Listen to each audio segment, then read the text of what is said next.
Hello guys, நான் தான் அவங்க அஸ்வின் பேசுகிறேன். இந்த வீடியோவில் நம்ம என்ன பார்க்க போகிறோம்னா, தரமாக 3 ரவுண்டு ஏஸ் அடித்ததில் இது 3வது ரவுண்டு கைஸு.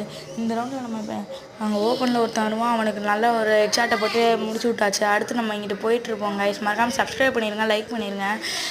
இப்படி போயிட்டு வந்து அங்கே போய் பார்ப்போம். அப்படியே ஓடிட்டு இருக்கும்போது இங்கே ஒருத்தன் வருவான் கைஸ் ஜன்னலில். அவனை பார்த்துட்டு மூமெண்ட் ஸ்பீட்லாம் கொடுத்து அவனுக்கு நல்ல டேமேஜ் கொடுத்து விட்டா க்ளோவால் போட்டுருவான். அடுத்து மறுபடியும் ஓரியனை போட்டால் மறுபடியும் இன்னொரு க்ளோவால் போட்டுருவான். டக்குன்னு சோனி ஆக்டிவேட் ஆனால் க்ளோவில் சிட்டப் க்ளோவில் போட்டுருவாங்க கைஸ். இந்த க்ளோவலுக்காக ஒரு லைக்காக போட்டுருங்க கைஸ். அங்கே ஒருத்தர் வருவான் கைஸ், அவனுக்கு டேமேஜை போட்டு விட்டுருவான்னு பார்த்தா உள்ளே ஓடி போயிடுவான். அடுத்து இப்போ இந்த க்ளோவில் உடச்சிட்டு பார்த்தா டக்குன்னு ஒரு ஆஃப்லைன் ஓடி வந்துட்டு இருப்பான். அவனுக்கு ஒரு மண்டை ஷாட்டை போட்டு விட்டு எங்கிட்ட வந்தால் இங்கே ஒருத்தன் ஓட்டிருப்பான். அவனே தான் ஃபென்ஸ்லேருந்து அடிக்கும்போது அவன் வந்து இப்போ டேமேஜ் கொடுத்துருவான் கைஸ். அடுத்து நம்ம எனக்காக டேமேஜ் கொடுக்குறேன்னு ஒன்ட்டா படிக்கலான்னு போனால் உழுவாது கைஸ். டக்குன்னு ஓரியனை போட்டு பார்த்தா டக்குன்னு ஒரு அடி தான் மண்டை சதறிடுச்சு. தேங்க்ஸ் ஃபார் வாட்சிங்.